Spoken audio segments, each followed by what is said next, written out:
of the philosophies of each company. So let's start out with Ram. Ram and Dodge are probably the most interesting of the three because they've kind of taken a little bit of Chevy and a little bit of Ford. So Ford is sort of the crazy mad scientist that always is trying to reinvent the wheel. Picture Gene Wilder and Young Frankenstein telling everybody that dual overhead cams and direct injection and calling it EcoBoost is some revolutionary new thing that's going to change the world. Now, I sold Ford, I sold Chrysler, Jeep, Dodge, Ram, I sold Chevy. I'm probably one of the only few people that sold all three brands in an actual dealership and also have done YouTube videos for 5 years on top of that. So I can sort of speak to how the customers and the employees sort of think of each brand.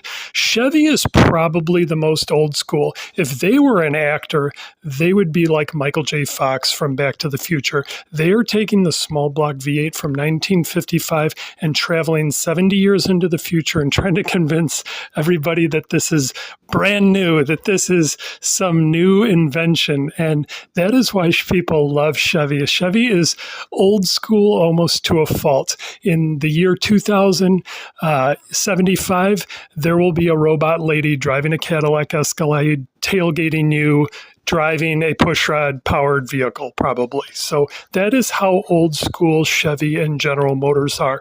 Now, Ram is sort of like a war axe. If you were in battle, they are like Patrick Swayze, good looking, but they got those free flowing Hemi cylinder heads. So they got those newfangled dance moves that everybody's interested in. And that's why Ram has had so much success, is they have essentially sort of cherry picked like the best ideas from both companies and then sort of put their new spin on it. So the 90s and the 2000s is probably the most interesting time in vehicle history, specifically truck history, because if you think about it, Chevy just redid the small block, right? They came out with the LS. They eventually went to the LT.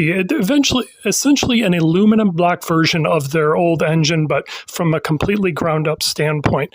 What Ford did is they come out with the modular engines. They retool their entire factory. They go to primarily single overhead cam engines for all their vehicles, including their pickup trucks.